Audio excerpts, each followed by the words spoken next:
അപ്പോൾ എല്ലാവർക്കും എൻ്റെ പുതിയൊരു വീഡിയോയിലേക്ക് സ്വാഗതം.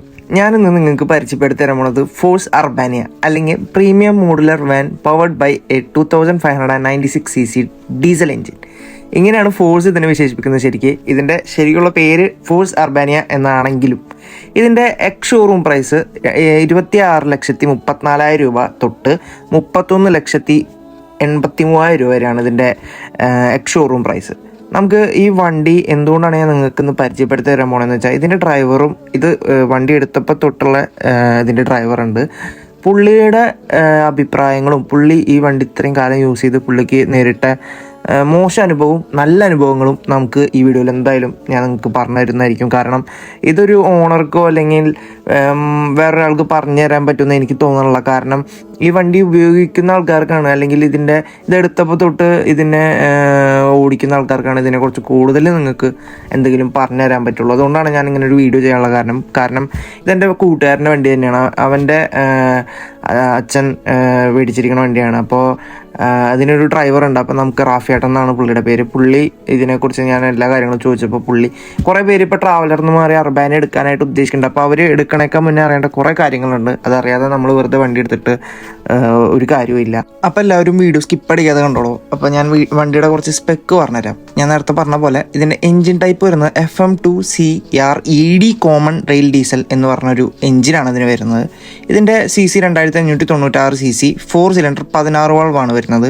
ഇതിൻ്റെ മാക്സിമം പവർ 114 bhp ആണ്. അതൊരു 2900 RPM ആ റേഞ്ചിലൊക്കെ നമുക്ക് 114 bhp ആണ് ഇതിൻ്റെ മാക്സിമം പവർ വരുന്നത്.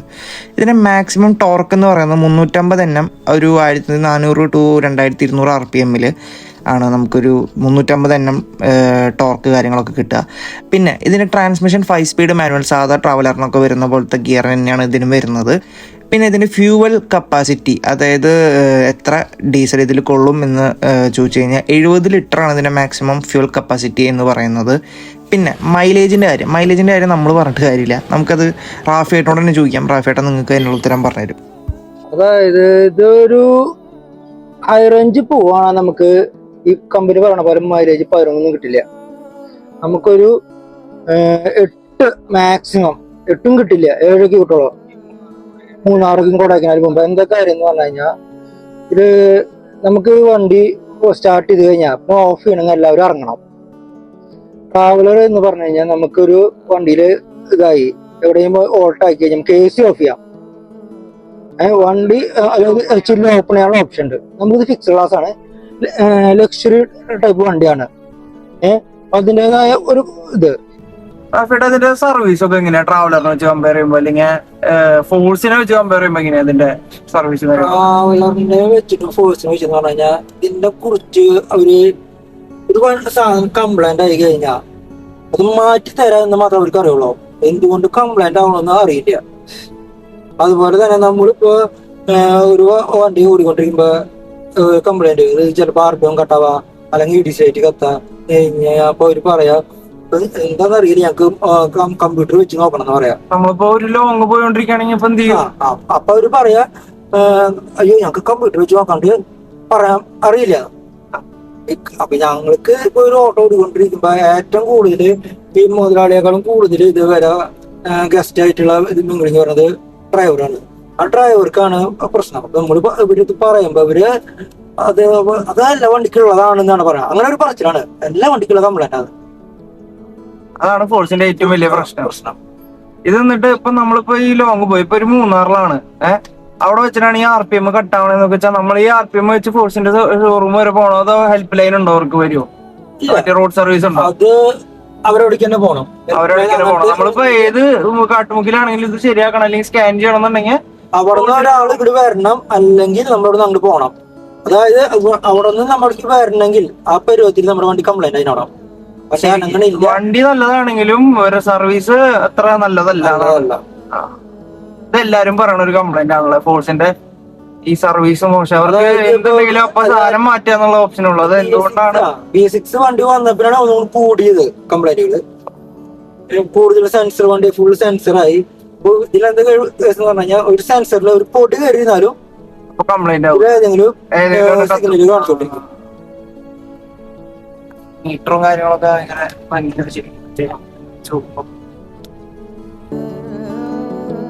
ഇതില് എല്ലാ ഇതും എയർ പ്രഷർ കാണിക്കില്ലല്ലോ? എയർ പ്രഷർ കാണിക്കും. എയർ പ്രഷർ കാണിക്കില്ല. അതൊക്കെയാണ് ട്രാവലാണ്. 29,000 കിലോമീറ്റർ ഓടിയിട്ടുണ്ട്. ശരിക്കും ഈ വണ്ടി ആമിലും ലീഫിലും വരുന്നുണ്ട്. ശരിക്കും ഇത് ലീഫിന് പകരം ആം എടുക്കുകയാണ് കുറച്ചുകൂടി നല്ലത്. അപ്പോൾ സസ്പെൻഷൻ നല്ലതായിരിക്കും. ഈ ലീഫിനേക്കാളും കുറച്ചുകൂടി കംഫർട്ട് എപ്പോഴും ആമിലാണ് കിട്ടുക. ഈ വണ്ടി ആമാണ്. അപ്പോൾ എല്ലാവരും ആമ എടുക്കണോ ലീഫ് എടുക്കണോ എന്ന് ശ്രദ്ധിച്ചെടുക്കുക എടുക്കുമ്പോൾ. ഈ വണ്ടിയുടെ ഇൻറ്റീരിയറിലോട്ട് വരുമ്പോൾ ആകെ എനിക്ക് പ്രശ്നം തോന്നുന്നത് ഈ സീറ്റ് കവറാണ്. അതായത് ഇത് കമ്പനി വരുന്ന സീറ്റാണ്. ഇതിന് കുറച്ച് കട്ടിയുണ്ട്. അപ്പോൾ നമുക്ക് വല്ലാണ്ട് ലോങ് ഒക്കെ പോകുമ്പോൾ ചിലപ്പോൾ കുറച്ച് വയ്യാണ്ടാവാനൊക്കെ ഉള്ള സാധ്യതയുണ്ട്. ശരിക്കും ഈ വണ്ടി എടുക്കണവർ പ്രത്യേകിച്ച് ഇതെടുത്ത് കഴിഞ്ഞാൽ എത്രയും പെട്ടെന്ന് ചെയ്യേണ്ടവരാണ് സീറ്റ് കവർ. ഇപ്പോൾ പുതിയ അതായത് 2026 വരുന്ന വണ്ടിയിൽ അവർ ഓൾറെഡി സീറ്റ് കവറൊക്കെ അടിച്ചിട്ടാണ് കൊടുക്കുന്നത്. നമ്മുടെ ഈ വണ്ടി 12 സീറ്റാണ്. 12 സീറ്റിൽ നമ്മൾ വേറെ ബാക്കിൽ സീറ്റ് ആഡ് ചെയ്തതാണ്. നമുക്ക് കർണാടക കാര്യങ്ങൾ ബാംഗ്ലൂരൊക്കെ പോകുമ്പോൾ ചിലപ്പോൾ അതൊരു പ്രശ്നമായിരിക്കും. നമുക്ക് ഈ സീറ്റ് മടക്കിയിടേണ്ടി വരും. എന്നിരുന്നാലും ശരിക്കും ട്രാവലറിനെ അപേക്ഷിച്ച് നോക്കുമ്പോൾ ഇരിക്കുമ്പോൾ ഭയങ്കര കംഫർട്ടാണ് ഈ വണ്ടിയിൽ. ശരിക്കും എൻ്റെ കാലൊക്കെ എനിക്ക് അത്യാവശ്യം തടി ഉള്ളതുകൊണ്ട് തന്നെ എൻ്റെ കാലും കാര്യങ്ങളൊക്കെ അത്യാവശ്യം ഇരുന്ന് കഴിഞ്ഞാലും എനിക്ക് സ്പേസ് ഉണ്ട്. വേണമെങ്കിൽ കാല് നിവർത്തി വയ്ക്കാം. അങ്ങനെ കുറേ ഗുണങ്ങൾ ശരിക്കും അർബാനിയ ട്രാവലറായിട്ട് കമ്പയർ ചെയ്യുമ്പോൾ നമുക്ക് ആ ഒരു വ്യത്യാസം നല്ലോണം ഫീൽ ചെയ്യും. പുതിയതായിട്ട് ഈ ഫീൽഡിലേക്ക് വരുന്നവർക്ക് ഈ വീഡിയോ ഉപകാരപ്പെട്ടു എന്ന് ഞാൻ വിശ്വസിക്കുന്നു. നിങ്ങൾക്ക് അതിൽ ഡൗട്ടോ കാര്യങ്ങളോ ഉണ്ടെങ്കിൽ കമൻറ്റ് ചെയ്യൂ. അപ്പോൾ നമ്മുടെ 30,000 കിലോമീറ്റർ ഓടിയ അർബാനിയയുടെ ഹോണസ്റ്റ് ആയിട്ടുള്ള റിവ്യൂ ഇത്രേ ഉള്ളൂ. അപ്പോൾ നമുക്ക് പുതിയൊരു വീഡിയോയിൽ കാണാം. എല്ലാവർക്കും ബൈ ബൈ.